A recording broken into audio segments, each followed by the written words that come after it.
오늘은 히브리서 6장 10절부터 20절까지인데요. 성경에 이제 가끔 이렇게 친절한 성경은 이렇게 단락을 나눠요.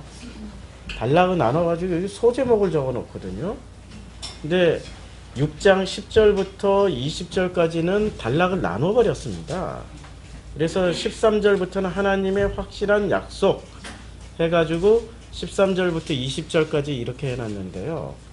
사실은 이것은 단락을 나눌 게 아니라 10절부터 20절까지 한 단락으로 보셔야 됩니다. 왜냐하면 10절부터 12절까지 나왔던 내용을 13절부터 20절까지 확증을 시켜주는 그런 내용들로 말하자면은 논문으로 치자면은 그 풋노트 같은 그런 구절이 13절부터 20절까지입니다. 그런데 우리가 이 본문을 가지고 말씀을 들어가기 전에 먼저 확인해야 될 게 있습니다. 지난주 설교를 먼저 확인을 해야 됩니다. 지난주 설교를 이해를 하고 그리고 나서 10절부터 설교를 들어가야 좀 이해가 쉬울 것 같습니다.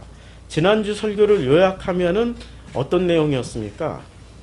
여러 가지로 요약이 가능하지만 지난주 설교를 요약하면은 자기가 박혀서 죽어야 할 십자가에다가 자기는 안 죽고 예수만 못 박아 죽이면서 내 죄를 예수가 감당해서 내 죄를 대신해서 죽으신 예수를 찬양하면은 그건 상당히 옆길로 샌다라고 말씀드린 겁니다. 우리는 이제까지 그렇게 배웠단 말입니다. 내가 박혀야 될 십자가에 예수를 끊임없이 못 박아놓고 내 죄를 대속했다. 내 죄를 대신해서 죽었다. 그래서 예수를 높이고 예수를 찬양하고 예수 하나님으로만 믿게 되면은 우리가 양자가 될 수 없다는 얘기예요. 그렇죠?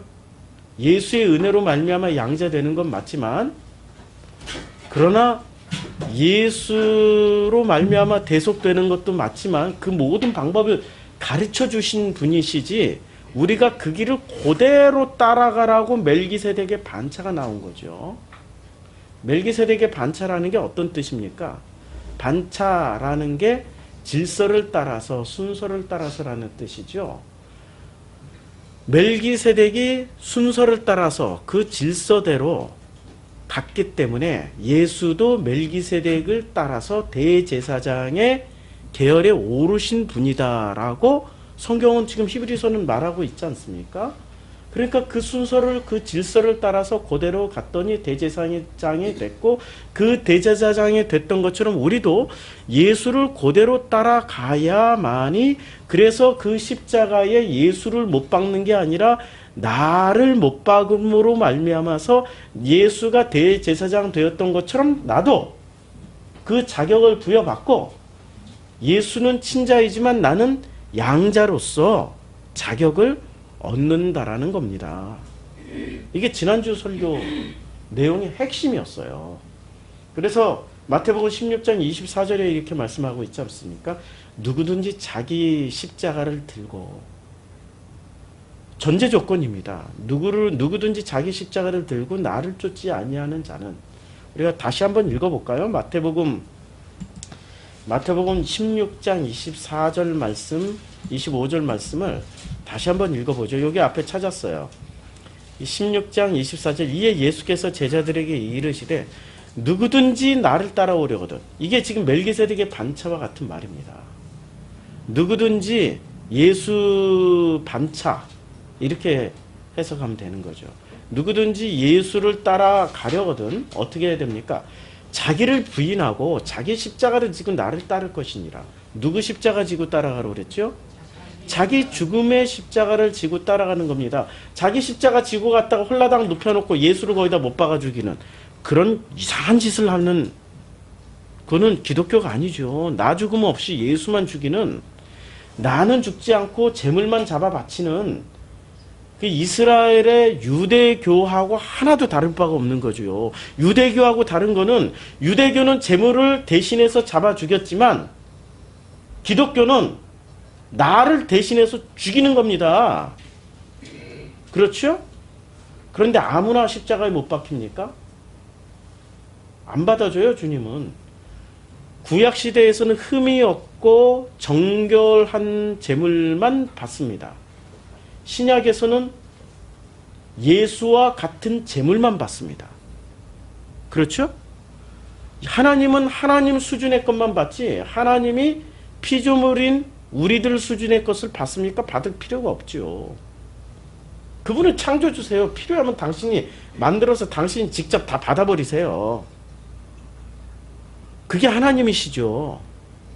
그러니 우리가 십자가에 달리는 것도 아무나 달리는 게 아닙니다. 우리가 우리 자신을 십자가에 못 박고 싶어도 아무도 십자가에 못 박을 수가 없어요. 하나님이 인정하신 너는 내 아들 예수와 같구나 라고 인정해야만이 자기가 지고 가던 그 십자가에 비로소 자기가 못 박힐 수 있다라는 얘기입니다. 그래서 양자되는 권위를 얻는 거예요. 권세를 얻는 겁니다. 그 양자되는 권세를 얻은 사람만이 비로소 하나님을 아바, 아버지라고 부를 수 있는 자격을 부여받게 돼요. 아바, 아버지라고 부르는 순간 하늘에 계신 우리 아버지여 라고 우리가 기도했던 마태복음 6장 9절에 우리 아버지가 되는 겁니다. 우리 아버지. 그 우리 아버지에는 누구가 들어가 있죠? 하나님 아버지, 아들 친자이신 예수 그리스도, 성령 하나님, 그 다음에 양자가 된 내가 들어가서 우리 아버지가 되는 거예요. 우리 팀 먹는 겁니다. 팀이 된다는 얘기예요. 그럴 때 비로소 우리가 아들이 되고 그리고 그 영광에 참여할 수 있게 되는 겁니다. 그 십자가에서 죽어야만이 죽음을 이겨낸 사람이 되는 거 아닙니까? 십자가에서 못 박히지도 않고 죽지도 않았는데 어떻게 죽음을 이겨낸 그리스도의 부활신앙을 가질 수 있게 됩니까? 절대 할 수 없죠. 그러니 가장 초보는 뭐죠? 십자가를 지고, 자기 십자가를 지고 자기를 부인하고 예수를 따라가는, 예수가 멜기세덱을 따라갔던 것처럼 따라가는 것이다. 16장 24절, 마태복음 16장 25절에 그래서 이렇게 말씀하고 있지요. 누구든지 제 목숨을 구원하고자 하면 잃을 것이요, 누구든지 나를 위하여 제 목숨을 잃으면 찾으리라. 이거는 죽어야만이 살아나고, 살으려고 예수만 십자가에 못 박아 죽이면 그 인간은 죽는다라는 얘기예요. 그거 확증시켜주는 말씀입니다. 누구든지 자기 목숨을 구원하기 위해서 예수만 십자가에 못 박아 죽여요. 자기는 안 죽고. 이제까지 종교화된 교리는 그렇게 가르쳤단 말이에요. 그러면 어떻게 돼요? 자기 생명을 잃어버려요. 그런데 누구든지 나를 위하여, 예수를 위하여. 그게 누구죠? 예수를 위하여, 예수를 따라간다는 말씀입니다. 십자가를 지고 따를 것이니 24절에 나오잖아요. 예수를 따라가면 제 목숨을, 누구든지 나를 위하여 제 목숨을 잃으면 어떻게 돼요? 찾는다라고 그랬습니다. 역설이죠. 자기가 지고 가던 십자가에는 누가 박혀야 된다는 얘기예요? 내가 박히는 거지 예수만 못 박는다라는 얘기가 아닌 거죠. 내가 못 박힐 때 하나님은 놀랍게도 나를 누구로 봐주세요? 내 이름표 정성필로 봐주는 게 아니라 누구로 봐주세요? 아들 예수로 봐주시고, 주님이 그 아들 예수, 정성필이지만 이름표를 누구로 바꿔주세요? 아들 예수. 그래서 나를 뭐로 바꿔주세요? 양자로 받아주신다라는 얘기입니다. 그렇죠? 죄가 많은데요? 저 사람은 나는 죄가 많아가지고 안 되는데요? 그때 누가 변론을 해주신다고 그래요? 아들 예수가 변론해 주시죠. 나는 십자가에 못 박히는 순간 죄가 많아서 쟤는 더러운 옷을 입고 있고 대제사장 자격이 없다고 여호수아 대제사장에게 참소하던 그런 것들이 있었는데도 불구하고 주님이 뭐라고 말씀하세요? 옷 갈아입혀. 그러고 끝나버렸어요. 변론을 누가 해줍니까? 예수님이 변론을 해주세요. 참소하면은 주님이 자기 이름표 달았기 때문에 나를 변론해 주신 거예요. 여기까지 이해가 되시죠? 이게 지난주 설교였어요. 지난주 설교였고, 지난주 설교를 이해를 해야만이 우리가 비로소 오늘 설교도 이해를 할 수 있습니다. 이렇게 자기 십자가에서 자기가 죽고 부활을 했을 때는 누구로 부활을 합니까? 죽을 땐 누구로 죽는 거죠? 예수로 죽고 그리스도로 부활을 하게 돼 있죠. 그러면은 그 사람은 이미 안식에 참여하는 자가 돼요. 안식에 참여하는 자는 장성한 자여서 자기의 지각을 사용하면서 선악을 분별할 줄 알게 됩니다. 진짜 중요한 단어예요. 선악을 분별할 줄 알게 돼요. 그런데 선악을 분별할 줄 모르게 되면 오늘 본문도 헷갈리기 시작합니다. 지난주 제가 설교를 미처 다 못했어요. 그러면 이것을 어떻게 확인하냐면 우리가 아들 되었고 그 영광에 참여했고 죽음을 이겨낸 우리의 신앙이고 그 안식에 참여한 바 되고 장성한 자여서 우리의 지각을 사용하여서 선악을 분별한 자인지 아닌지를 우리가 어떻게 판별하냐면 히브리서에서 결론이 나옵니다. 히브리서 13장 9절에 결론이 나오는데요. 제가 여기서 본문을 띄울게요. 히브리서 13장 9절에 이렇게 나옵니다. 여러 가지 다른 교훈에 끌리지 말라. 지금 히브리서는 누구를 향해서 쓰여졌지요? 복음을 알고 있는 분들을 향해서 쓰여졌지요. 그런데 그 복음을 알고 있는 분들을 유혹하기 위해서 여러 가지 교훈이 들어온 상황이 지금 히브리서를 읽는 그 공동체의 상황이었어요. 영지주의도 들어왔고요. 유대주의자들도 들어와 있고요. 교리도 들어와 있고 짝퉁 기독교도 들어와 있고요. 별의별 게 다 들어와서 히브리서 공동체, 이 히브리 공동체에게 온갖 유혹을 하고 있습니다. 그래서 그것을 이렇게 표현하고 있어요. 여러 가지 다른 교훈에 끌리지 말라.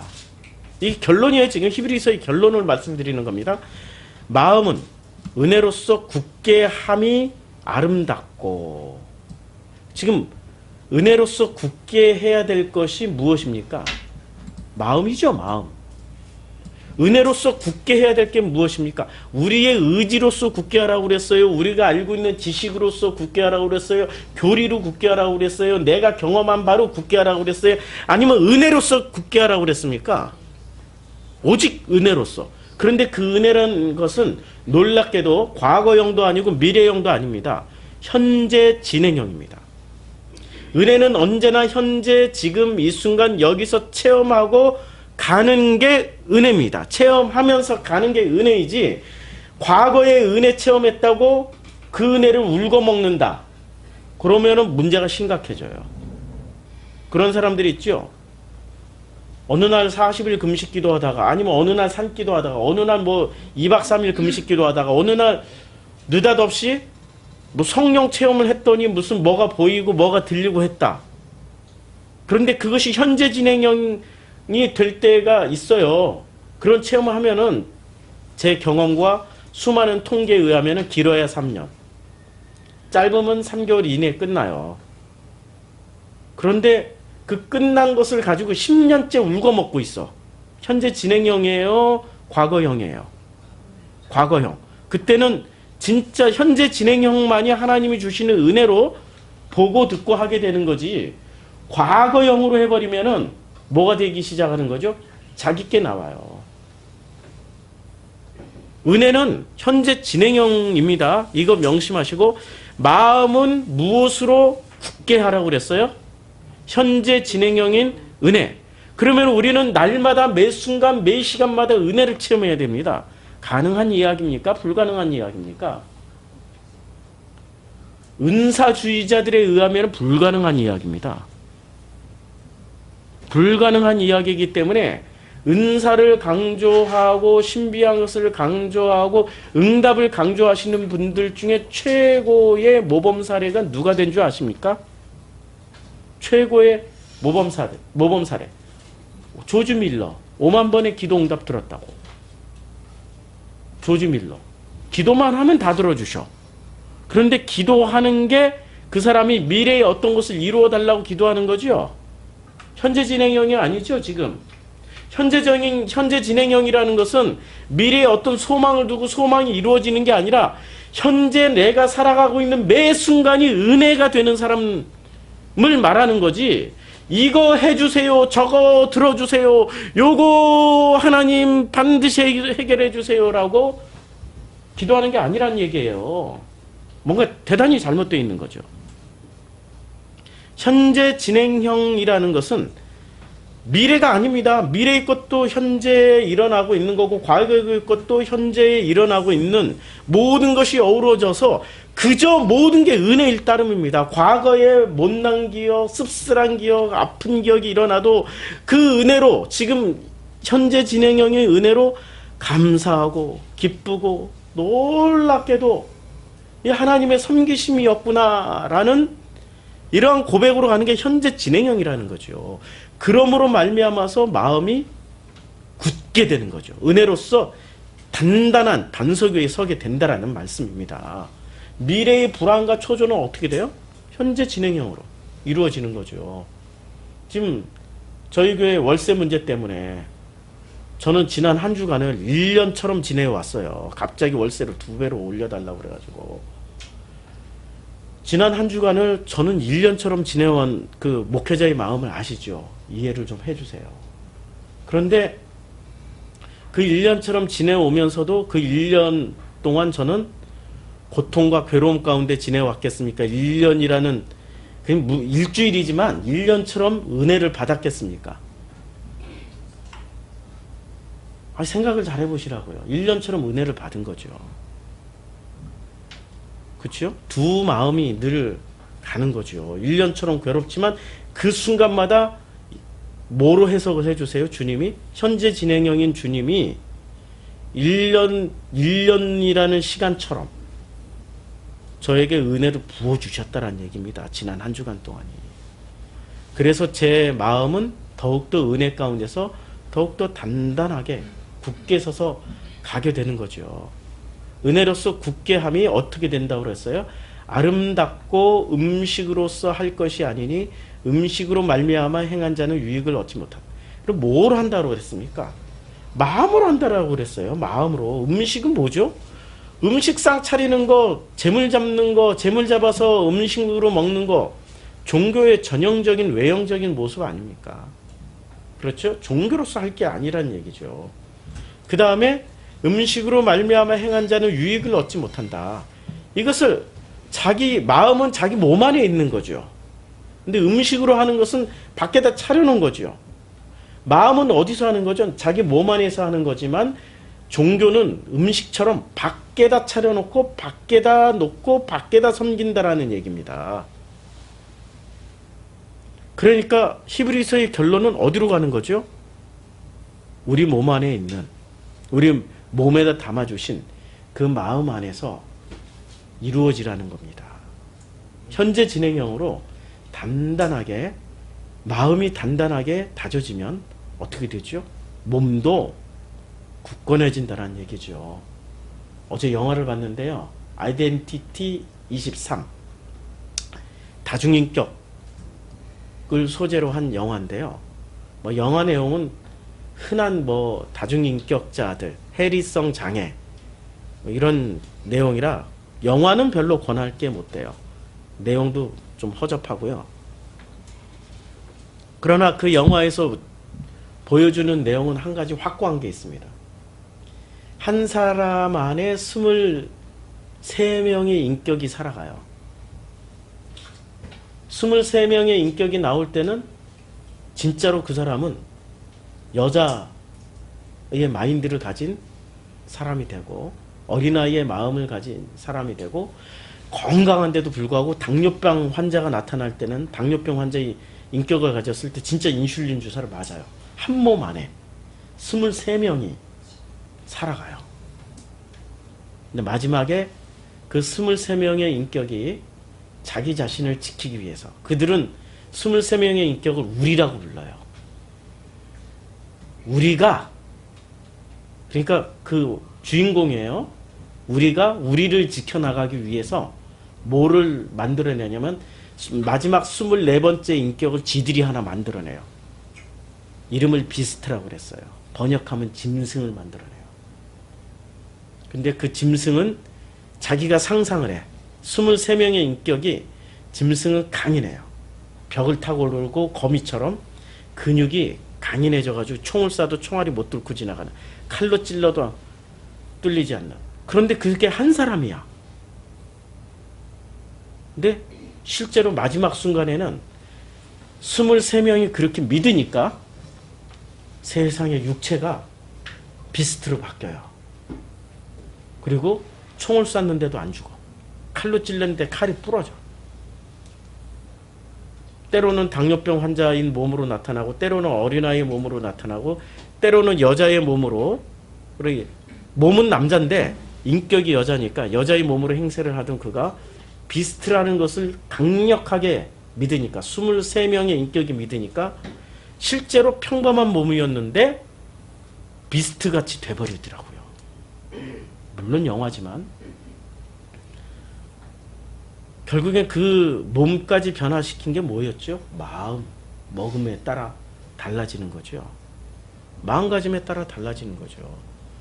불이 났어요.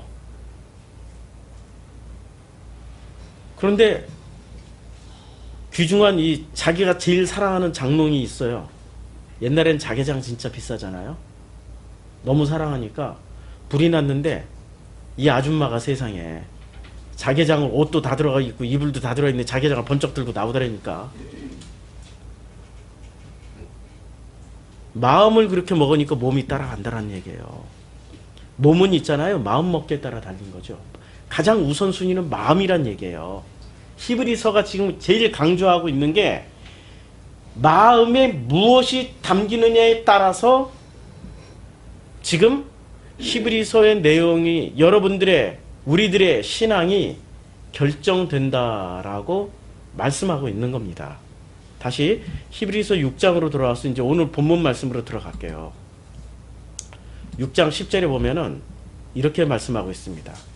하나님은 불의하지 아니하사, 요게 지금 주어예요. 하나님은 불의하지 아니하세요. 그러면 동사는 뭐냐면은 아니하시느니라, 이게 동사예요. 그렇죠. 그래서 제가 앞에다 써놨어요. 주어와 동사를 이렇게 써놨어요. 하나님은 불의하지 아니하사 잊어버리지 아니한다. 이 사이에 뭐가 많이 들어갔어요. 이 사이에 뭐가 들어갔냐면은, 첫 번째 뭐가 들어갔냐면은, 하나님은 불의하지 아니하사 너희 행위 1, 여기 이제 가로 제가 이렇게 쳐놨어요. 너희 행위를, 그 다음에 이 행위와 그의 이름을 위하여 나타낸 사랑으로, 그러니까 하나님의 이름, 그의 이름이 누구예요? 하나님 혹은 예수 그리스도의 이름을 위하여, 이름을 위하여, 그리고 나타낸 사랑이라고 그랬어요. 나타낸 사랑. 글자 알아보시겠죠? 예, 제가 너무 흘렸어가지고 앉아서 쓰다 보니까. 나타낸 사랑을, 예, 글자를 쓰려면 좀 이렇게 끌어놔야 될 것 같다. 그래서 하나님은 불의하지 아니하사 너희 행위, 그러니까 무엇을 잊어버리지 아니하세요?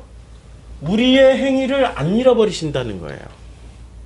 왜? 하나님은 불의하지 아니하시기 때문에 우리의 행위를 다 기억하신다라는 거예요. 굉장히 지금 중요한 말씀입니다. 이 말 안에는 굉장히 많은 내용들이 들어가 있어요.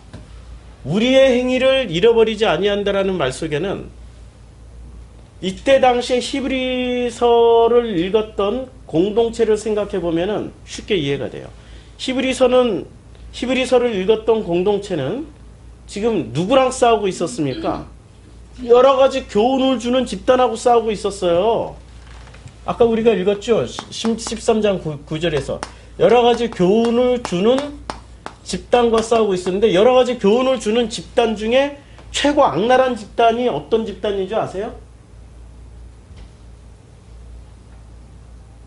율법 파괴 집단입니다. 하나님이 있잖아. 일단 거듭남 체험을 했지. 그러면 거듭남 체험을 한 순간부터는 그냥 다 구원받아. 걱정하지 마. 어떻게 살든 다 구원받아. 체험이 중요한 거야. 라고 주장했던 사람들도 들어와 있었어요. 체험 강조. 신앙 체험 강조. 기독교는 체험의 종교야. 체험만 하면은 다 된다니까. 뒷다시 왕따라니까? 뭐 이러고. 아니, 장땡이라니까? 이러고 얘기를 하는 체험만 강조하고 예정같이 예정되었기 때문에 그냥 구원받아. 어떻게 살든지 괜찮아. 이러고 가르쳤던 집단들이 있어요. 성경은 있잖아요. 과거형이 아니라 늘 현재 진행형이죠. 지금도 있죠. 그렇죠? 제가 어느 집단이라고 얘기 안 해도 아시겠죠? 이런 사람들은 율법을 소홀히 여겨요. 아니면 율법을 또 반대로 엄청 강조하면서 다른 데로 돈 긁어내지. 율법을 강조하는 집단들은 돈을 잘 긁어내요. 아시죠?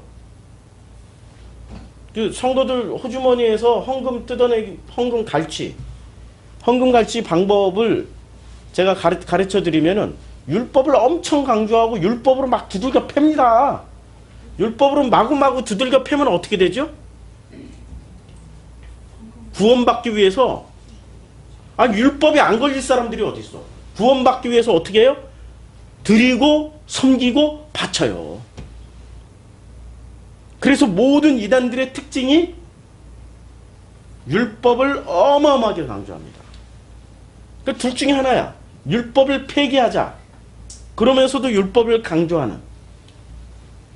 이게 바로 이때 당시의 집단이었어요. 율법 폐기론자. 그래서 어느 분들의 설교를 또 들으면 복음을 얘기한다고 그래.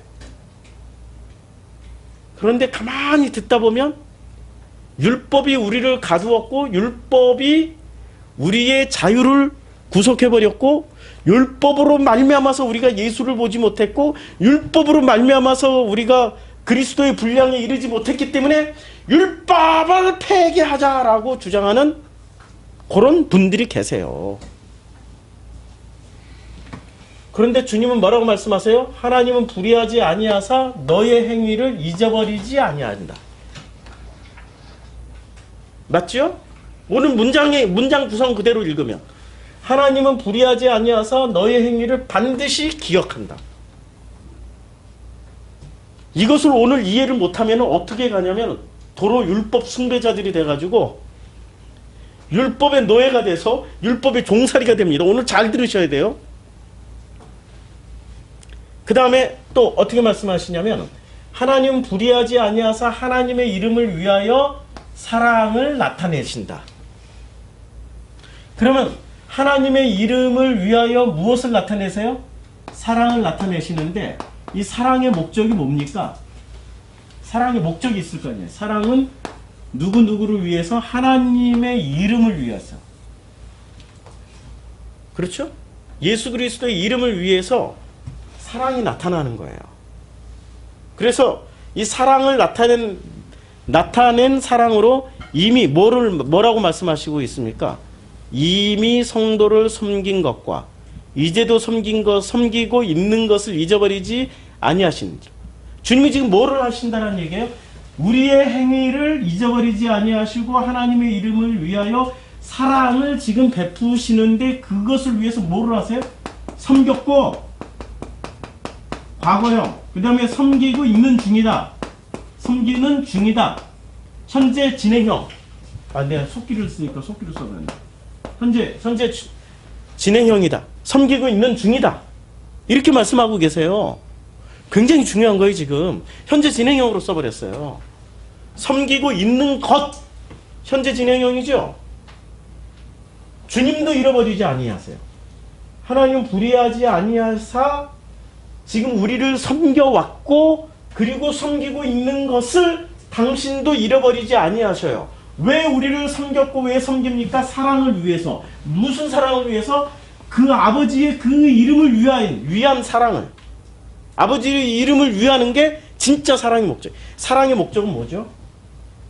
사랑의 목적은 사랑의 목적은 있잖아요. 뭐냐면은 우리는 사랑하면은 그냥 서로 좋은 것만 사랑이라고 생각한단 말이에요. 근데 사랑은 서로 좋아하는 게 아니에요. 성경에서 말하고 있는 사랑의 목적은 뭐냐면은 하나님의 이름을 위하여가 진짜 사랑의 목적이에요. 하나님의 이름을 위하여. 이게 사랑의 목적이라니까요. 이것을 나중에 13절부터 다시 다 되풀이해서 확증시켜줘요. 확증시켜주는데 우리가 복음에 대한 이해를 먼저 하고 넘어가야 돼요. 이것을 공부하기 전에 복음의 육하원칙. 제가 하도 잘 잊어버리지 아니하신다 했는데 저는 잘 잊어버려요. 안 잊어버리려고 이걸 써놨어요. 이거 안 써놨으면 이것도 오늘 건너뛰고 못할 뻔했어요. 원래 이거부터 순서 잡아서 하려고 했거든요. 하다 보니까 또 순서가 이렇게 이렇게 또 다시 재배치가 돼가지고 다시 되는데 복음의 육하원칙 한번 만들어 봤어요. 이거 알면은 복음이 좀 쉽게 여러분들에게 이해가 될지도 몰라요. 복음의 육하원칙. 육하원칙이라는 게 언제 어디서 누가 무엇을 왜 어떻게, 이게 육하원칙이란 말이에요. 복음은 언제 시작되죠? 복음은 언제 시작되죠? 태초에. 예, 태초에. 자, 우리 이제 이은 집사님 없는 그 자리에 오늘 출석 안 하죠. 아, 이제 모범생. 태초에. 그럼 이 태초는 언제부터 시작된 거죠? 태초는 창세 전이란 뜻이에요? 아니면은 언제부터?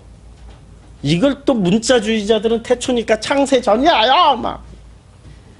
창세 전부터 그냥 에이 참 그런 거 아니에요. 문자 그대로 문자의 이면에 있는 것들을 우리는 읽어내는 것을 지금 히브리서를 통해서 우리가 계속 공부하고 있단 말이에요.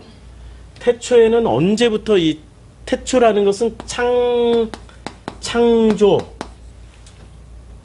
전부터 혹은 창조 시작 때부터 창조 때부터 이렇게 시작되겠죠. 언제 우리가 시작되냐면은 오늘 본문 말씀에 보면 나와요. 하나님은 불의하지 아니하사 너의 행위와 우리의 행위, 우리가 어떤 행위를 하든지 간에 그 행위를 시작할 때, 이해가 되세요?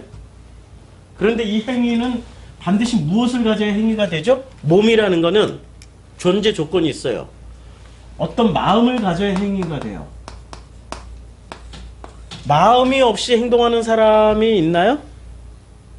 없죠. 살아있는 모든 생명체는 마음이 움직여야 행동을 하게 돼 있어요. 마음이 안 움직이는데 행동을 한다. 그것은 문해하죠. 뇌가 없는 거야. 마음이 없는 거야. 아예 생각, 혼, 뭐 이런 거 몽땅 다 합친 말들. 아예 없는 거야. 아예 아무 생각 없이 하는. 마음이 있어야 움직이는 거죠. 요 마음을 가질 때부터 행위가 시작되는 거죠. 그렇죠? 그러니까 태초는 언제예요? 우리에게 마음이 생길 때부터. 그런데 이 마음이 언제 생기냐는 거죠. 창세기 2장에 언제 생겼어요? 하나님이 그 코에 생기를 불어넣어 주실 때부터. 그것을 뭐라고 그랬어요? 신약 성경으로는 푸뉴마. 구약에서는 루아흐. 그런데 이 푸뉴마는 어떻게 시작돼요? 푸뉴마는 드디어 이 푸뉴마가 생겼어요. 마음이 생겼어요. 이게 마음이에요. 푸뉴마도 번역하면 마음이에요. 푸뉴마가. 마음이고 영으로도 번역할 수 있고, 제가 이거는 지난 설교에서 2014년부터 무수히 많이 설교했어요. 작년에도 많이 설교했어요. 이 푸뉴마에 대해서는 그냥 다 뒤져서 찾아보세요. 하도 많이 해서 내가 어디다 설교했는지를 저도 기억이 안 나요. 자, 그런데 이 마음은, 하나는 마음이 두 가지라고 그랬죠. 하나는 아카달톤이 붙으면은 귀신, 더러운 마음이 되고, 하기오스가 붙으면은 푸뉴마, 하기오스가 붙으면은 성령이 되는 거죠. 그렇죠? 그러니까 이 마음은 중립지대예요. 그러니까 이 마음이라는 게 생긴 때부터 우리는 행위를 해요. 그러면서 그때부터 뭐가 시작돼요? 태초가 시작되는 거야. 근데 그 태초에 뭐가 있어요? 섬겼고 섬기는 중이시다라고 말씀하고 있는 거예요. 그래서 언제 시작돼요? 우리가 뭔가를 행위를 할 때. 근데 그 행위 가운데는 하나님의 섬기심인데 섬기심을 받는 사람이 있고 섬기심인지도 모르고 그것을 거부하는 사람이 있다니까? 어렵죠. 어려워도 따라오세요. 예, 언젠간 다 이해가 돼요. 이게 왜 어렵냐면은 제가 두 개로 나누어진 것을 하나로 합쳐주는 과정이라 이게 쉽지가 않아요. 지금 두 개로 나누어져 있는 것을 하나로 합치는 과정이잖아요. 하나님은 하나로 주셨는데 푸뉴마로 하나로 주셨는데 아카달톤과 하기오스로 누가 나눴어요? 세상이 나눠버렸다니까요. 그럼 세상의 정체는 뭐죠? 선악이라니까요. 선악의 가장 선악은 전부 다 뭐로 나눠 있어요? 둘로 나뉘어 있죠. 선과 악으로. 이것을 다시 하나로 합쳐서 이렇게 해석을 해나가는 과정이라 쉽지는 않죠. 자, 태초에 시작을 해요. 그러면 어디서 시작을 하죠? 예? 예? 성전. 예, 성전, 마음. 아주 정답들 다 나왔어요. 성전은 세상을 상징하죠. 종교, 이 세상. 그럼 마음은 나와 이 세상에서 시작돼요. 나와 이 세상. 나를 다시 말하면은 세상을 다시 말하면 역사. 나라는 존재가 세상이라는 역사 안에서 이렇게 시작을 하게 되는 거예요. 복음은 언제 시작하냐면 태초에. 말씀 그대로. 태초에 복음이 시작되고 그 태초는 내가 나를 인식하는 순간부터 시작한다라는 거예요. 내가 누구지? 나는 뭐지? 나는 그러면 어떻게 살아야 되지? 어떻게 살아야 구원받지?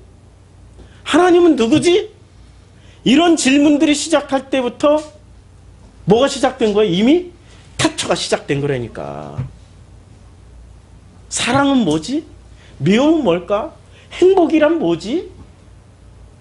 이런 생각을 할 때부터 이미 태초가 시작된 거라니까요. 하나님의 마음이 들어갔으니까 행복이 뭐지? 선한 게 뭐지? 아름다움이 뭐지? 이런 게 시작된 거죠, 이미. 그쵸? 그래서 어디서 시작되냐면 나와 세상에서 동시에 시작됩니다. 왜? 세상은 뭐죠? 세상은 나처럼 태초가 된 사람들의 그 사람들이 살아가는 거대한 집단이기 때문에 나만 받았나? 아니죠. 그 사람들이 만들어가고 있는 역사, 사람들이 어우러져서 만들어져 가고 있는 역사가 이 세상이기 때문에 나와 무대, 복음의 무대는 어디냐? 나와 세상이라는 거예요. 나와 역사라는 겁니다. 그 다음에 누가 복음을 시작하게 해줘요? 그렇죠. 예수 그리스도로 말미암아서. 그래서 예수 그리스도를 여기서 이제 제가 이 설교 시작할 때 설명했던 내용은 요 누가에 해당되겠죠. 세 번째. 예수 그리스도를 내 밖에 예수로 놔두고 열심히 내 죄 용서해 주세요 하고 예수만 십자가에 못 박아 죽이면 어떻게 돼요? 예수는 내 밖에 예수가 되고, 그러나 이 십자가를 내가 지고 예수를 따라가게 되어서 죽고자 하기 위해서 십자가에 내가 못 박혔더니 살아나고, 살고자 하기 위해서 예수만 십자가에 못 박아 죽였더니 자기는 죽었어. 그러면 이 사람에겐 복음이 시작됐지만 결론은 어디로 가죠? 나는 안 죽고 예수만 죽이면 이 사람은 복음은 시작됐지만 복음의 과정에 참여를 못하는 자. 그런데 나를 자기의 십자가를 지고 예수를 따라가다가 진짜 죽고자 자기를 십자가에 못 박아 죽였더니 살아났어. 그러면 이 사람은 복음에 참여하는 자. 하나님의 섬기심을 제대로 체험하고 그것을 은혜로 현재 진행형으로 고백하고 있는 사람. 이해가 되죠? 그럼 무엇을? 복음을. 근데 복음이 목적이 아니라 행복이 목적인 사람이 있고 아름다움이 목적인 사람이 있고 멋있게 살자, 착하게 살자, 바르게 살자 뭐 이런 것들 있잖아요. 이런 게 목적인 사람들이 있어요. 무엇을 할 때 설교를 들어보면 알아. 행복하자, 착하게 살자, 바르게 살자, 멋있게 살자, 성공하자, 출세하자, 잘 먹고 잘 살자, 잘 먹고 잘 살자 이렇게 설교하면은 지금 복음 설교일까요? 아니죠. 복음으로부터 파생된 내용이에요. 이거는 알맹이가 아니고 요거는 껍데기입니다. 복음이 알맹이고 복음으로부터 파생된 내용물일 뿐이에요. 이렇게 살지 말자란 얘기가 아니야. 복음을 비로소 먼저 알맹이를 취하고 나면 당연히 행복해져. 당연히 아름다워져. 당연히 사랑스러워져. 당연히 사랑하게 돼. 당연히 미움도 없어지고 감사와 기쁨과 희락과 평강과 자비와 양성과 온유가 철철 넘친다니까요. 먼저 원형을 회복하면은 이거는 따라오는 부수물에 불과해요. 그런데 종교는 어떻게 가르쳐줘요? 부수물이 목적이야. 잘 먹고 잘 살자, 행복하자. 그러니 여호와 증인들이 전도할 때 제일 먼저 꺼내는 키워드가 뭡니까? 행복하세요? 아니 이 땅이 천국이십니까? 가정이 천국이세요? 그 말 아니에요 지금. 가정 천국이 이루어졌어요? 이 땅에서 천국이 이루어졌나요? 여호와 증인들이 길거리에서 전도할 때 들어보시라고요. 제일 먼저 묻는 키워드가 이 땅이 천국이세요? 뭐부터 물어봐요? 행복부터 물어본다니까. 그러면 순서가 매우 잘못된 거죠. 복음부터 시작돼야 되는 거죠. 무엇을? 복음을. 그런데 복음은 뭐예요? 마음에 이루어지는, 나라는 마음에 이루어지는 예수 그리스도가 복음이에요. 그렇죠? 그래서 내 마음이 하기오스로 회복되는 거죠. 아주 순수하고 순결한 하기오스로 회복된 하기오스 푸뉴마가 되는 겁니다. 푸뉴마 하기오스가 되는 거예요.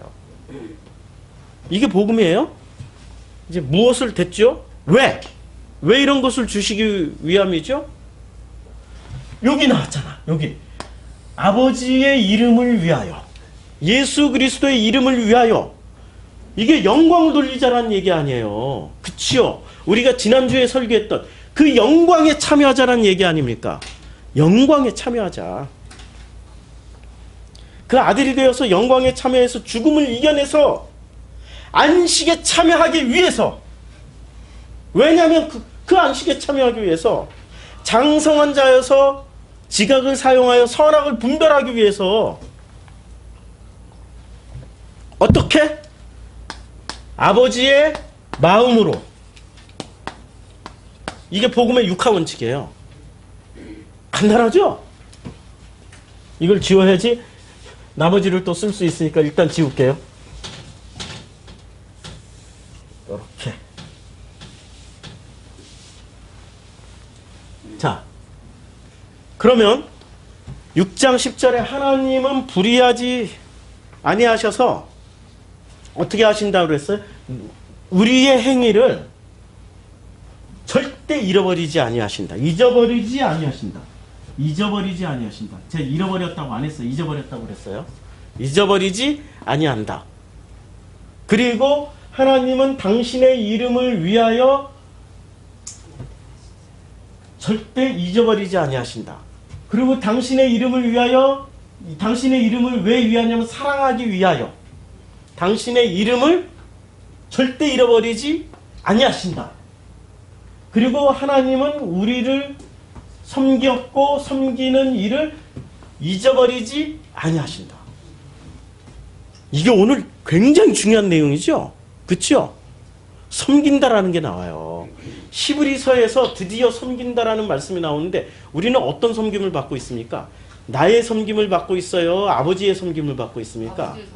아버지의 기대치와 나의 기대치는 같을까요? 다를까요? 이사야 55장에 나오죠. 너희 기대치와 너희 생각과 여호와의 생각은 다르다. 나의 기대치와 아버지의 기대치는 다르기 때문에 기대치가 서로 다르기 때문에 어떻게 돼요? 충돌하게 되겠죠. 섬겼고 섬기는 일이 나의 기대치와 아버지의 기대치가 같았을 때는 정말 좋아. 그런데 기대치가 달랐을 때는 어떻게 되죠? 충돌이 생기죠. 충돌이 생겨서 나에게 안 좋으면 우리는 그걸 뭐라고 생각해요? 그거 마귀가 한 짓이라고 하지. 그런데 충돌이 안 일어나고 상호 서로 딱 일치가 됐어. 그럴 때는 뭐라고 얘기해요? 천사가 섬겼다라고 그러죠. 히브리서 1장부터 5장 사이에 천사가 무지하게 나왔단 말이에요. 그 천사의 역할이 어떤 역할이에요? 나의 기대치와 아버지의 기대치가 같았을 때 섬김을 받았으면 천사, 달랐을 때는 어떻게 됐어요? 마귀. 이게 지금 히브리서 저자가 고도의 지금 이 굉장한 그 당신의 능력을 가지고 밑바닥에 깔고 계속 가고 있는 겁니다. 이 섬긴다라는 것을 설명하기 위해서 히브리서 1장, 2장, 3장에 그냥 천사들이 집중 배치를 해놔버렸어요. 우리의 고정관념을 다 깨트려 주시려고. 그렇죠?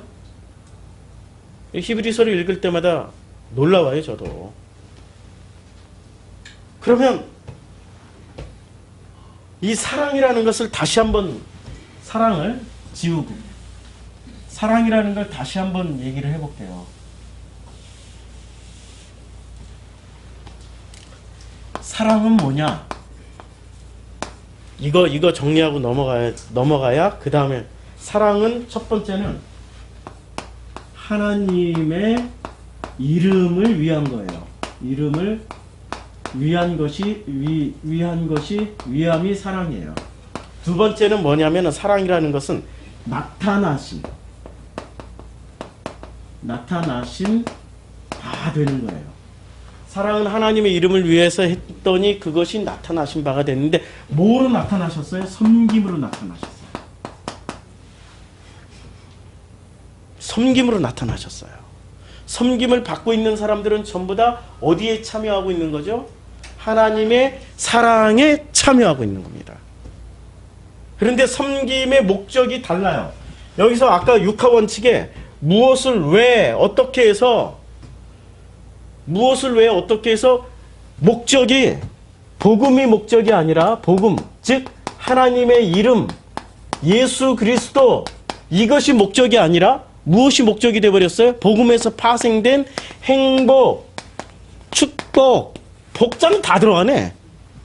행복, 축복, 복자만 다 모아놓은 인간들이 요게 목적이 되면 어떻게 돼요? 요 섬김을 받고 있다 하더라도 만족을 못한다니까요. 자기네들이 기대했던 행복대로 자기네들이 기대했던 축복대로 안 오니까 하나님이 그렇게 섬겨버리지 않으시니까 실망하고 어떻게 돼요? 끊임없이 예수 이름만 부르고 있는 거죠. 축복 주세요. 복 주세요. 행복하게 해주세요. 문제 해결해 주세요. 소원 성취하게 해주세요. 이게 지금 히브리서 6장 10절에 한 절에 이 어마어마한 내용들이 다 들어가 있는 겁니다. 그래서 11절에 보면은 11절의 키워드는 뭘까요? 우리가 간절히 원하는 것은 너희 각 사람이 동일한 부지런함을 나타내 끝까지 소망의 풍성함이 키워드입니다. 소망의 풍성함에 이르러라 이거야. 11절 6장 11절의 키워드는 소망의 풍성함에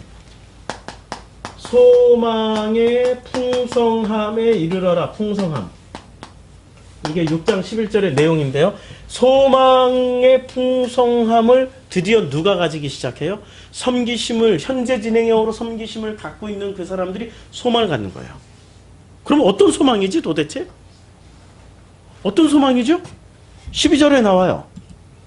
게으르지 아니하고 믿음과 오래 참음으로 말미암아 약속이 소망이 돼버리는 거야. 약속들을 기업으로 받는 자들을 본받는 자 되게 하는 소망이야. 어떤 소망이에요? 약속을 기업으로 받아요.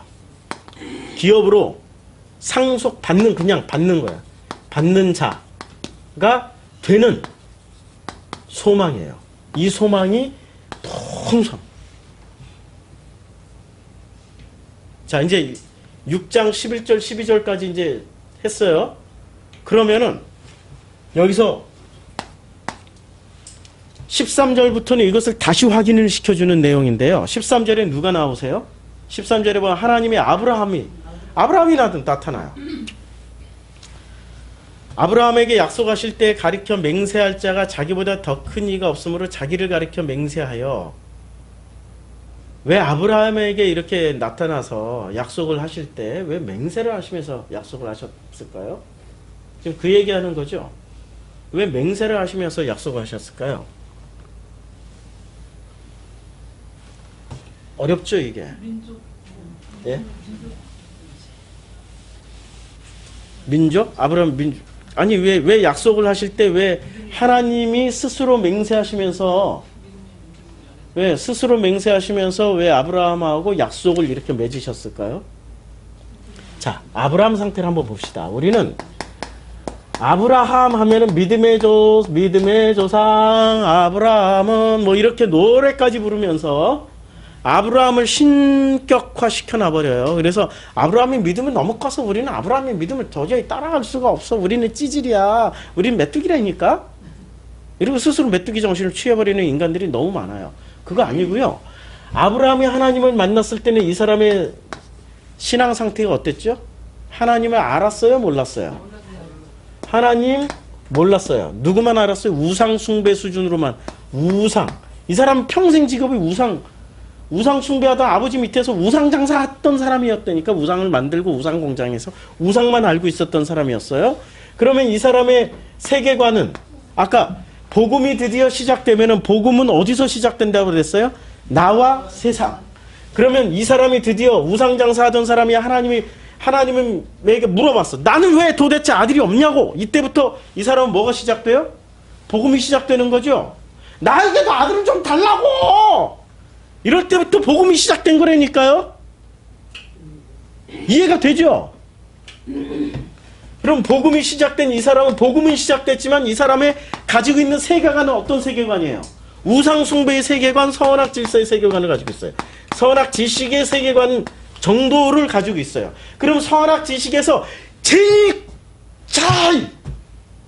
최종 판사, 검사, 변호사, 판사 중에 판사가 판결을 하죠. 최종 판사님은 어느 분이 되는 거예요? 하나님이 되는 거죠.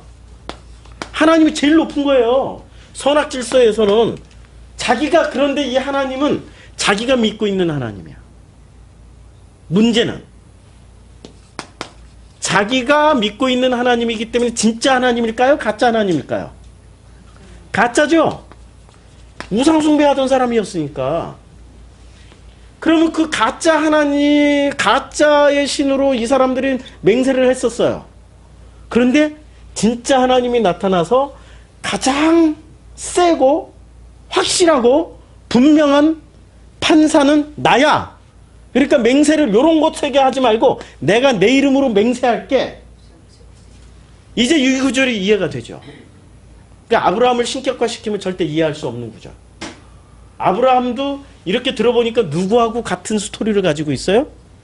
나하고 별반 다른 사람이 아니에요. 나하고 같은 스토리를 가진 나와 같은 인간이야. 그래서 아브라함에게 복음이 들어가는 순간부터 그는 하나님의 섬김을 이렇게 받으시는데 당신이 있잖아요. 맹세하지 말라고 그랬는데 당신이 먼저 맹세를 하신다니까요. 신약 성경에서 맹세하지 말라고 그랬잖아요. 근데 당신이 먼저 맹세를 하세요. 왜 이게 가능한지 아세요? 그리고 하나님이 스스로 당신의 계명을 어기신 무슨 뭐 헌법을 먼저 지켜야 될 사람이 헌법을 먼저 어겨버린 뭐 박 전 대통령과 같은 그런 짓을 하신 건가? 아니죠. 그렇죠? 지금 이렇게 하나님이 이런 그 아브라함에게 맹세를 하실 때는 이 사람이 지금 어떤 수준에만 있어서 그래요? 선악 지식 수준에만 있었어. 그래요. 만약에 이 아브라함이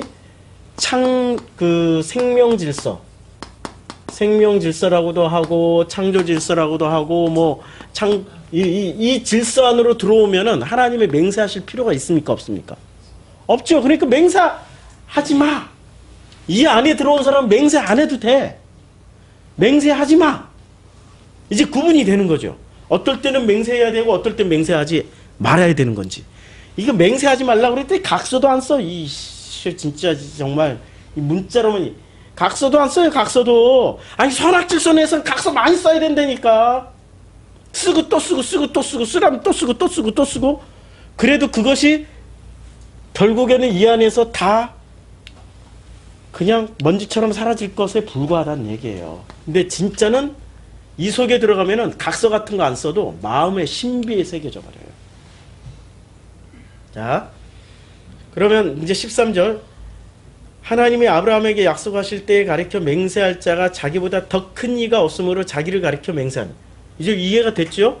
14절 이르시되 내가 반드시 누구에게 줘요? 너에게. 너희가 여기서 누구예요? 아브라함. 근데 아브라함을 누구로 읽어야 돼요?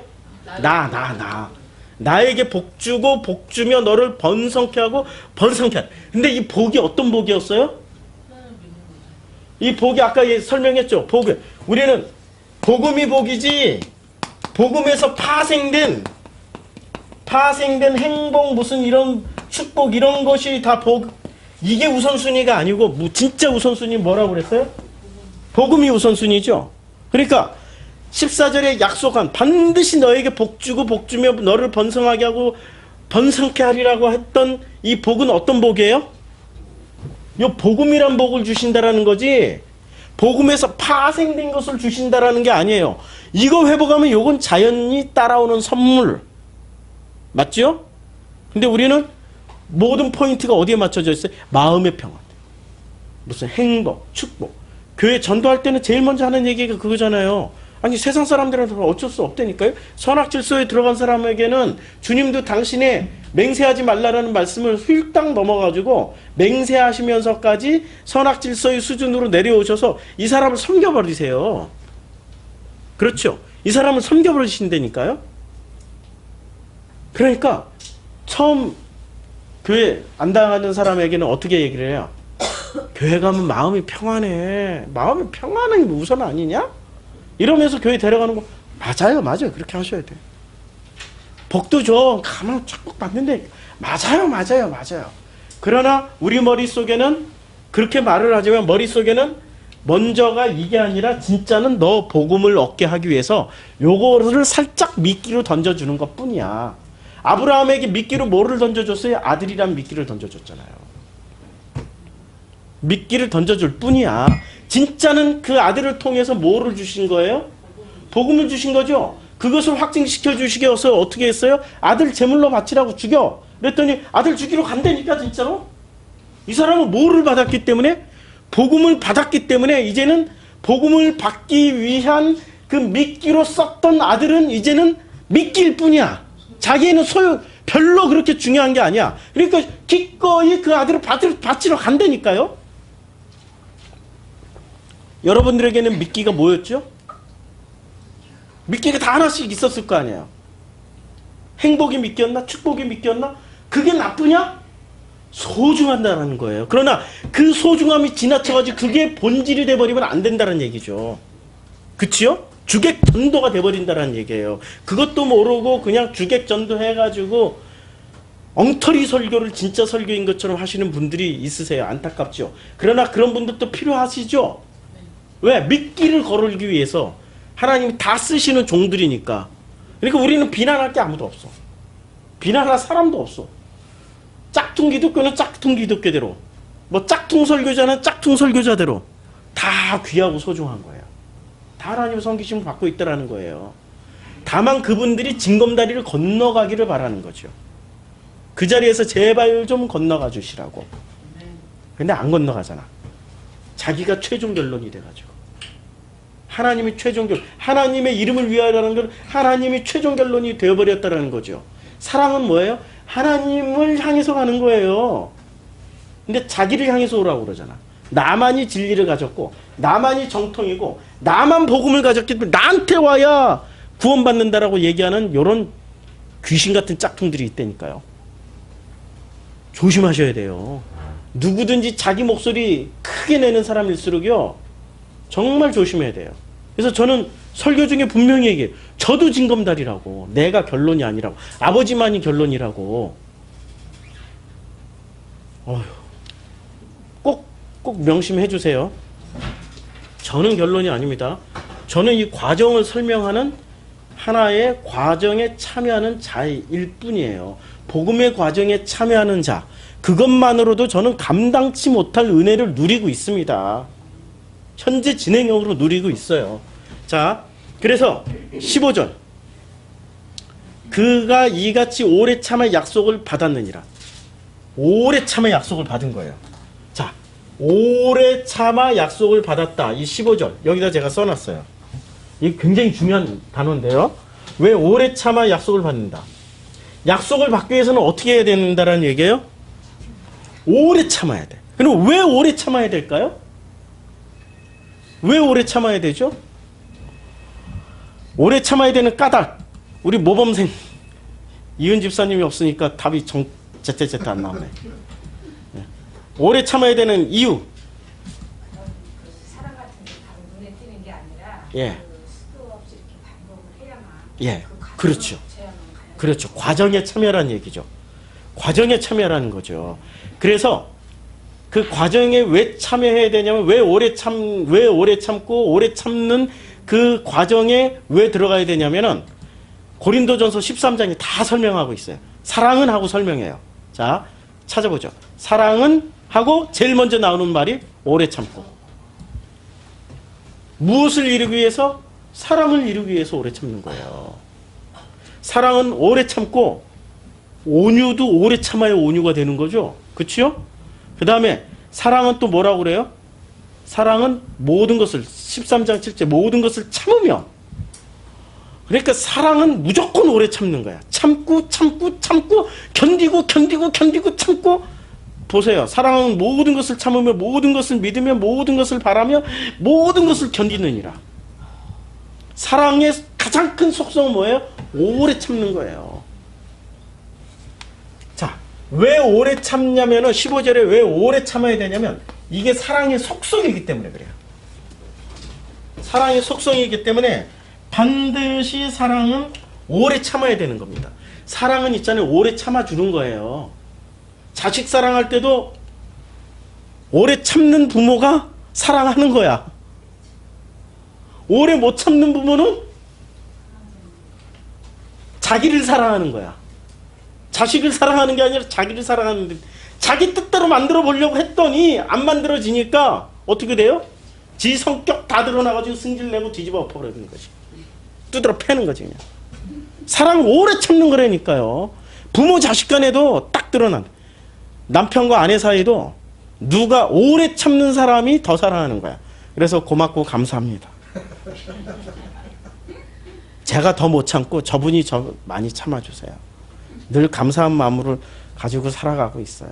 오래 참으시는 당신에게 축복이 있을지어다.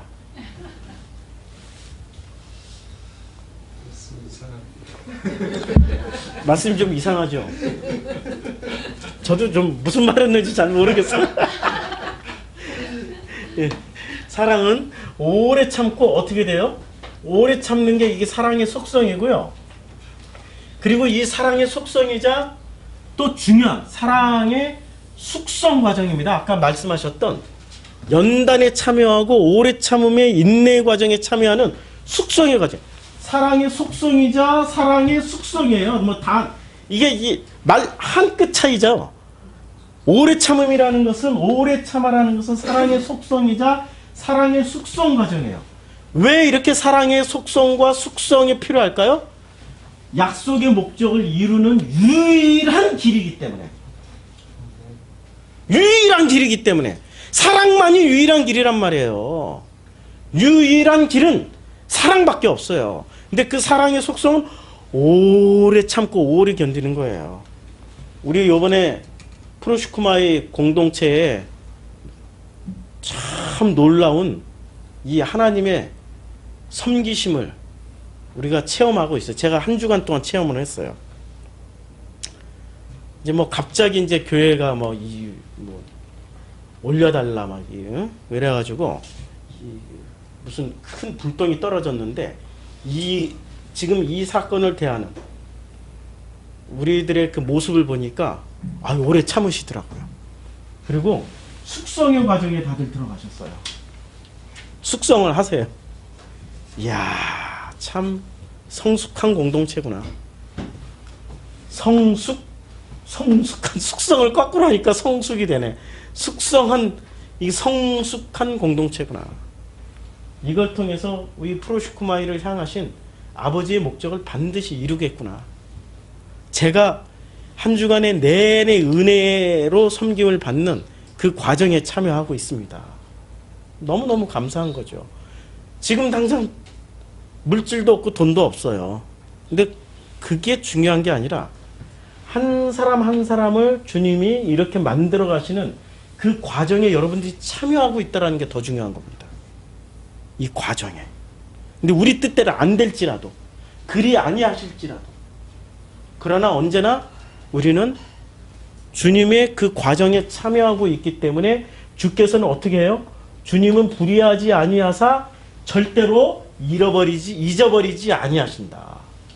기억하신다. 무엇을 우리의 이 과정에 참여하고 있는 우리의 행실을 기억하시고 오랜 사랑을 위해 그 당신의 사랑을 확증하기 위해서 당신의 이름으로 우리를 섬기고 있는 그것을 주님은 우리들에게 확증시켜 주시기 위해서 프로시쿠마의 공동체에 이런저런 여러 가지 프로젝트를 실행하고 계시는 겁니다. 이게 프로젝트죠. 감사한 거죠. 자, 그래서 16절 이제 히브리서 6장 16절 하나씩 이렇게 시간이 더 걸리더라도 하나씩 확인하고 넘어가야 돼. 왜냐하면 히브리서 본문은 너무 어려우니까 우리가 이렇게 확인하고 가지 않으면 나중에 또 읽을 때 도로함이 타불이 돼버려요. 뭘 읽었지? 설교 뭐 들었지? 어머나 헷갈린다? 이러면 안 되니까. 자, 16절. 사람들은 자기보다 더 큰 자를 가리켜 맹세하나니 맹세는 그들이 다투는 모든 일의 최후 확정이다. 자, 맹세는 뭐라고 그랬어요? 맹세는 모든 일의 최후 확정이 되는 거죠. 지금 맹세가 뭐가 됐냐면 여기까지 이렇게 싹 지울게요. 여기까지 지우고 맹세는 지금 뭐가 됐냐면 모든 일의 최후 확정입니다. 백목이 여기 있네. 맹세는 최종 확증인데 최종 판사가 된다는 얘기예요. 그럼 맹세는 뭐가 되는 거예요? 이 선악 질서 내에서 맹세는 생명 질서에서 필요 없다고 그랬죠? 선악 지식이 만든 선악 질서에서 필요한 거예요. 그러면 이 맹세는 어디서 쓰여질 수 있는 최고의 마지막 권위자냐면은 선악 질서에서 쓰여지는 마지막 권위자예요. 맹세라는 건. 그러니까 제가 이슬람 지역을 지나오면서 이슬람 신앙을 가진 사람들의 특징이 하나 있어요. 말할 때마다 맹세해요. 알라에게 맹세하노니. 그러면 알라는 이미 어디로 쓰여지고 있어요? 선악 질서의 최고봉으로 쓰여지고 있는 거죠. 만약에 하나님의 이름을 하나님께 맹세하나니 이러면 하나님은 어느 질서의 최고봉으로 쓰여지는 거죠? 선악 질서. 근데 실제로 하나님은 선악 질서를 덮는 생명 질서잖아요? 그렇죠? 더 크신 생명 질서인데 계속 맹세하면 어떻게 돼요? 하나님의 생명의 권위를 선악 질서의 권위로 떨어뜨리는, 실추시키는 일을 하게 되는 거죠. 그러니까 하나님의 이름으로도 맹세하지 말라라고 하시는 거죠. 이해가 되죠? 그러니까 이 맹세라는 16절에서 맹세는 선악질서의 최종 판사이기 때문에 어떻게 해요? 사람들은 자기보다 더 큰 자를 가리켜 맹세를 하게 되는 거예요. 선악질서의 최고봉은 누구죠? 맹세. 맹세가 뭐가 돼 있어요? 각자 자기의 신으로, 자기가 믿는 자기의 신 이름으로 맹세를 하게 돼 있어요. 인간은 맹세할 때. 아니면 자기가 믿고 있는 어떤 이념으로, 신념, 이데올로기로, 신념으로 맹세하든지 아니면 자기의 신앙의 최고봉으로 맹세를 하게 돼 있어요. 그렇죠? 만약에 공산주의자 같으면 누구 이름으로 맹세해요? 자기 이데올로기로 맹세하는 거죠. 불교인 같으면 석가모니 이름으로 맹세하고, 이슬람 같으면 알라의 이름으로 맹세하는 거죠. 신념과 신앙에 따라서, 자기의 신념과 신앙에 따라서 맹세를 하게 돼 있어요. 그런데 그들이 다투는 모든 일의 최후, 이게 무엇을 자꾸 왜 이렇게 맹세를 하게 되냐면, 다투다 보니까, 분쟁이 있다 보니까, 믿지를 못하니까 자꾸 맹세하는 거예요. 선악질서는 어떻게 된다고 그랬어요? 다투다 보니까, 믿지를 못하니까 맹세를 자꾸 하게 되는 거예요.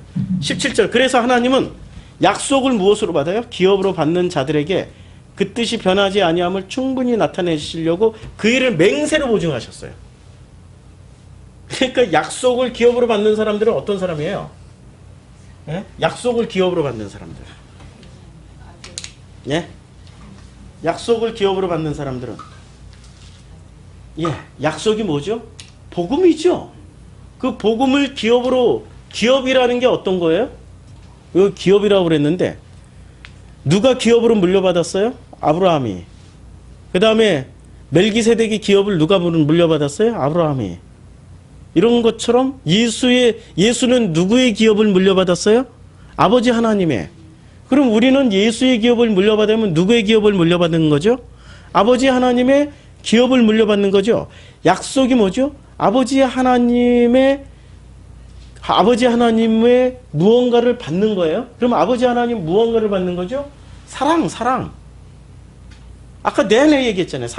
사랑을 기업으로 받는 자들에게 그 뜻이 변하지 아니함을 충분히 나타내시려고 그 일을 맹세로 보증을 하셨다라는 것은, 아직 우리 이 히브리 공동체, 아직 이 히브리 공동체뿐만이 아니라 히브리 공동체에게서 설명을 해주기 위해서 선택한 샘플, 아브라함조차도 지금 이 순간에는 어디에 들어가 있다는 얘기예요? 생명에 못 들어가 있고 선악질서에 있다는 얘기죠. 그럴 때는 주님이 당신의 이름으로 맹세해버리신다니까요. 자, 제가 수수께끼 낼게요. 모범생이 있으니까 답이 나올 줄 놉니다.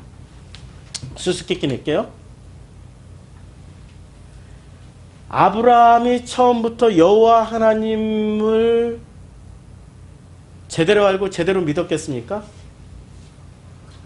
아니죠. 모범생이 전부 다 모범생이시네. 처음부터 자기가 믿었던 하나님은 어떤 하나님이었어요? 그리고 하나님의 부르심을 받고 갈대아 우르를 떠났을 때는, 그때 그 순간 그는 진짜 하나님을 알았나요? 몰랐나요? 몰랐죠. 그럼 언제 진짜 하나님을 알게 됐어요? 이삭을 바칠 때 하나님의 인정을 그때 받았죠. 그럼 그 이전까지 알고 있었던 하나님은 변태의 과정이 필요한 거죠. 변태라는 게 누에고치가 나비로 바뀌는 과정이 변태죠. 변태의 과정이 필요한 거죠. 근데 그 변태의 과정이 한 번만 있었습니까? 사사건건이 다 있었던 거죠. 갈대 우르를 떠났을 때, 가나안 땅으로 갔을 때, 이집트에 가서 거짓말할 때, 다시 돌아왔을 때, 아들을 낳았을 때, 수없이 그 과정 가운데서 하나님을 조금씩 어떻게 하고 있었어요? 은혜에 참여한 자가 됐죠. 그 사랑을 체험하게 된 거죠. 그때 하나님이 오래 참았습니까? 아브라함이 오래 참았습니까? 하나님이 오래 참았죠. 그러면 우리가 누리고 있는 이 은혜는 내가 오래 참음으로 말미암아서 은혜를 누리게 되는 겁니까? 아버지 하나님이 오래 참음으로 말미암아 이 은혜를 누리게 되는 겁니까? 모든 영광은 나에게 있어요? 아버지에게 있어요? 아버지에게 있죠. 왜 모든 영광을 지가 취해? 이런 진짜 그런 것들만 만나면은 제가 막 그 속에 감춰져 있던 이게 막 솟구쳐. 그래가지고 아버지의 말씀만 가지고 있으면 자기네들이 영광 받아도 된대. 그리고 지들이 하나님이야. 내가 그 말을 동일하게 하고 있기 때문에 나의 영광을 너에게 주노라 뭐 이딴 짓 하고. 이상하죠? 지금 그런 게 섞여 들어왔던 게 어느 시대 얘기예요? 지금 우리 시대 얘기기도 하지만은 히브리서 공동체 시대 얘기기도 해요. 그러니까 이 히브리서 공동체를 지금 비로소 6장에서 어떻게 해요? 선악 질서에서부터 꺼내주기 시작한다는 얘기예요. 그렇게 많이 섞여 있는 그것들에게 그분들을 꺼내오기 위해서 지금 이 치열한 무슨 싸움을 하고 있어요? 치열한 신앙 싸움을 하고 있어요. 그 신령 가운데서 신앙을 뽑아내기 위해서 히브리서 저자는 매 순간 이런 장치를 쓰고 있는 겁니다. 지금 선악 질서 내에 아직도 들어가 있다는 얘기를 하고 있는 거예요. 이게 그래서 19절에 소망은 영혼에 닫히다 이렇게 멋있는 말을 내가 써놨는데 19절 우리 한번 읽어볼까요? 아니 18절부터 이제 17절 이해가 됐죠. 18절 이는 하나님이 거짓말을 하실 수 없는 이 두 가지 변하지 못할 사실이 뭐예요? 약속을 기업으로 반드시 준다. 그 다음에 반드시 그것이 사랑이고 섬김이다. 이런 내용이죠. 두 가지 못할 사실로 말하면 앞에 있는 소망을 얻으려고. 앞에 있는 소망이 뭐였죠? 앞에 있는 바로 17절에 약속을 기업으로 받는다. 소망을 얻으려고 피난처를 찾은 우리들에게. 피난처를 우리가 왜 찾아갔어요?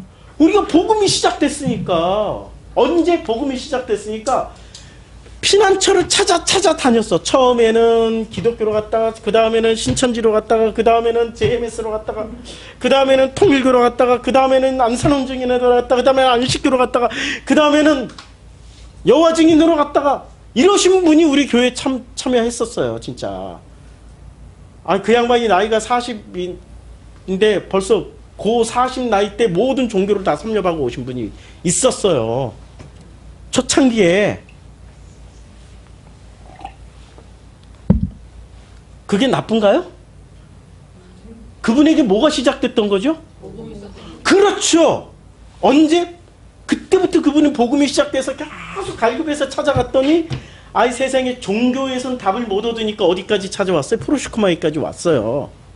그렇죠? 복음이 어디서 시작됐어요? 나에게서 시작됐더니 나를 드디어 조금씩 알아가기 시작하는 거야. 나를 알고 났더니 세상이 조금씩 보이기 시작해. 그러면 그때부터 사람은 자기가 섰다고 생각하는 거야. 조심해요. 그때 넘어지는 거야.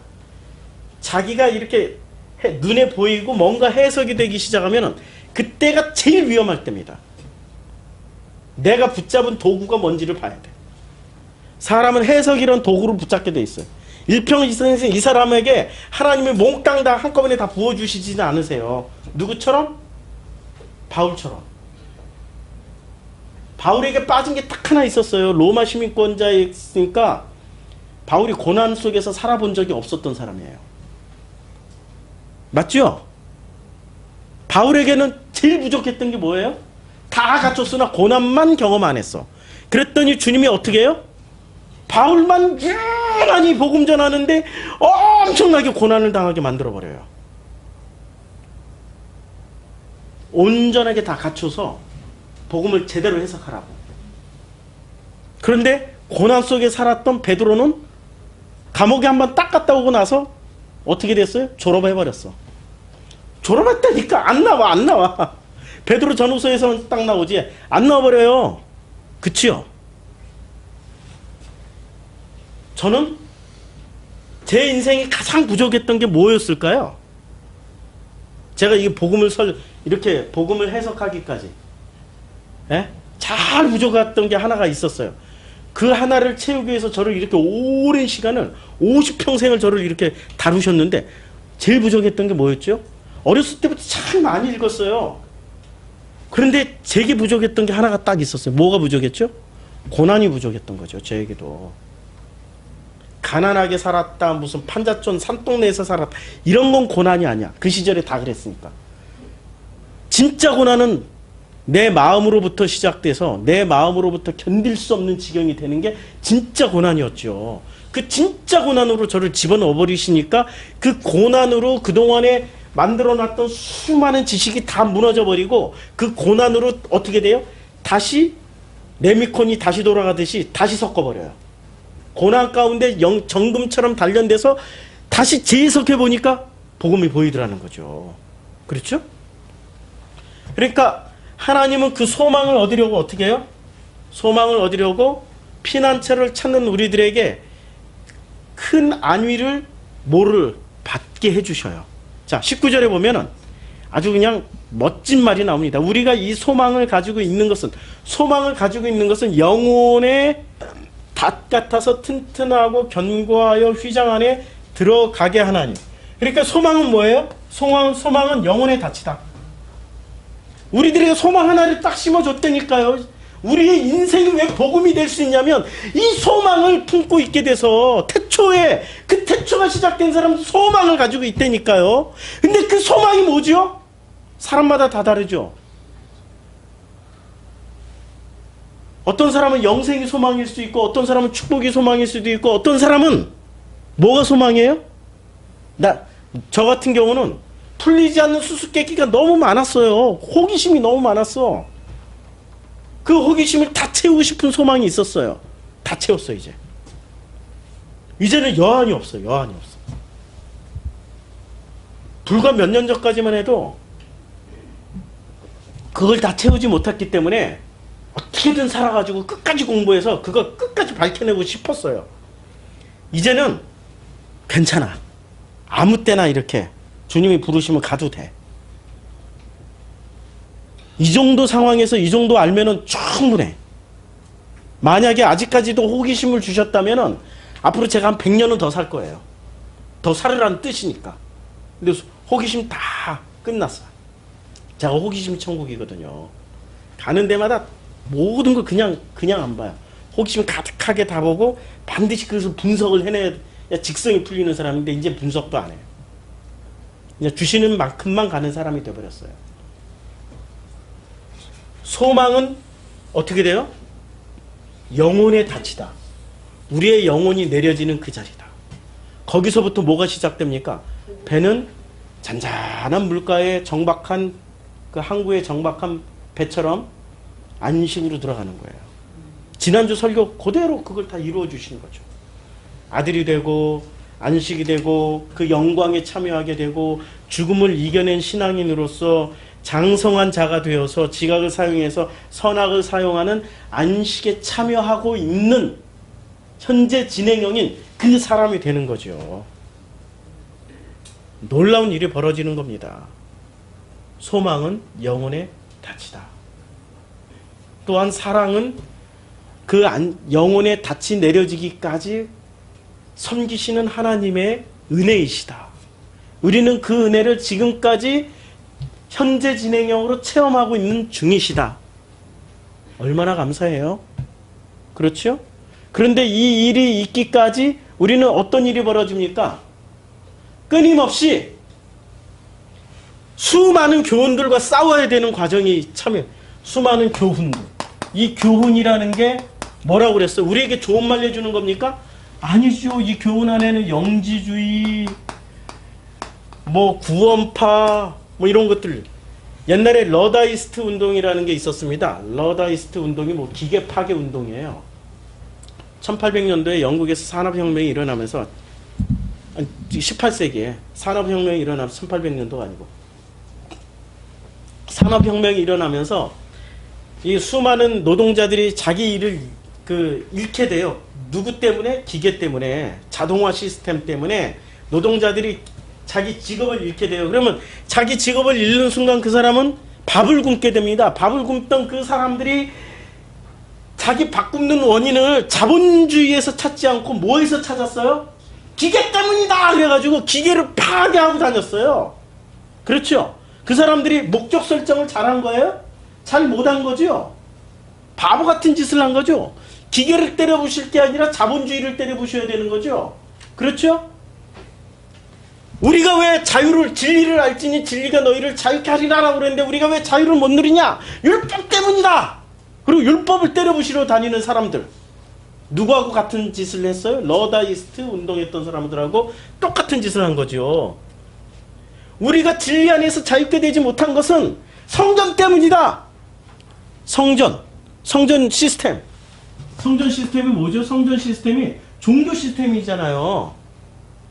그러니까 종교 때문이다. 종교 때려부시고 다니고 종교 하나로 종교 통합주의 이러고 다니는 사람들 지금 무슨 짓을 하고 있는 거예요?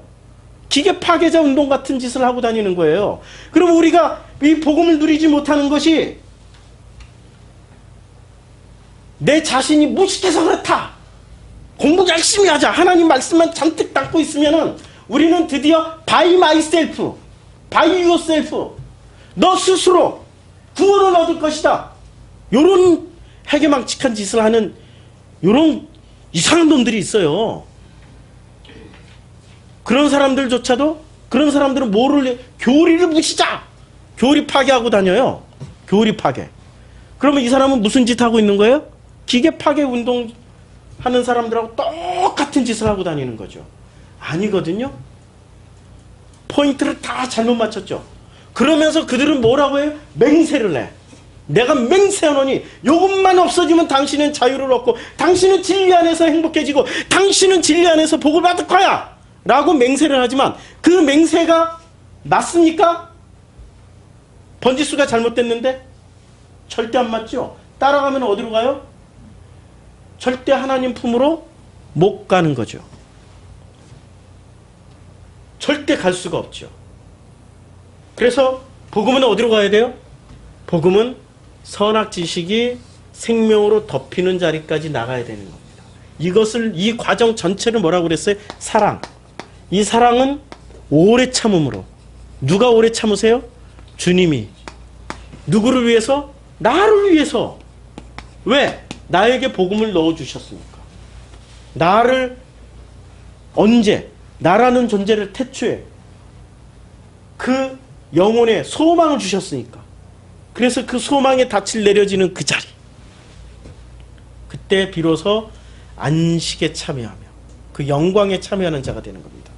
그래서 6장 19절 우리가 이 소망을 가지고 있는 것은 영혼의 닷 같아서, 야, 참 멋진 문장입니다. 영혼의 닷 같아서 튼튼하고 견고하여 휘장 안에 들어가 버립니다. 휘장 안에는 무엇이 있습니까? 지성소가 있잖아요. 그 영광에 참여하는 거지요.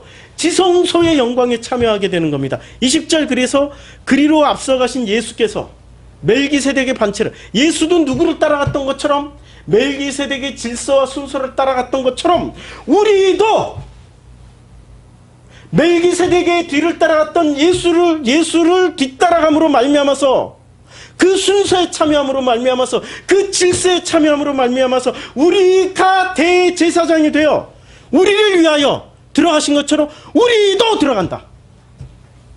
할렐루야. 아멘. 누가 해주시는 겁니까? 하나님. 우리가 해주시는 겁니다. 이제는 하나님 아버지가 아니에요. 우리가 해주시는 거라니까. 우리하고 팀 먹은 어느 분? 삼위일체 하나님, 그분이 해주시는 거예요. 복음이지요. 끝까지 그분은 오래 참음으로 우리를 성실하게 신실하게 섬기십니다. 언제까지? 우리의 소망이 영혼의 닻을 내릴 때까지. 놀라운 문장입니다. 기도하겠습니다. 아버지여 감사드립니다. 참 못난 존재인 줄만 알았는데 아버지가 우리에게 태초를 말씀하셨고 우리에게 소망을 주신 그때부터 우리가 태초가 되었고 그때부터 우리 안에 복음이 시작되었으며 그 복음이 아버지의 영광을 이루기 위해서 아버지의 그 사랑을 확증시켜 주시기 위해서 단 한순간도 지치지도 않고 피곤치도 않고 오래 참으심으로 우리를 섬겨 와주셨고 섬기고 있는 것을 이제 알았습니다. 고백합니다. 아버지의 섬기심이 얼마나 크고 감사한지요. 저 놀랍고 놀라울 따름입니다. 이 과정에 참여하는 저희들이 참으로 복이 있고 은혜가 넘치나이다. 이 은혜를 이제는 영원히 누릴 수 있도록 저희들의 그 약속된 그 기업을 온전하게 이 땅에서 다 받고 온전히 영혼으로 들어갈 수 있도록 축복하여 주시옵소서. 예수님의 이름으로 기도드렸습니다. 아멘.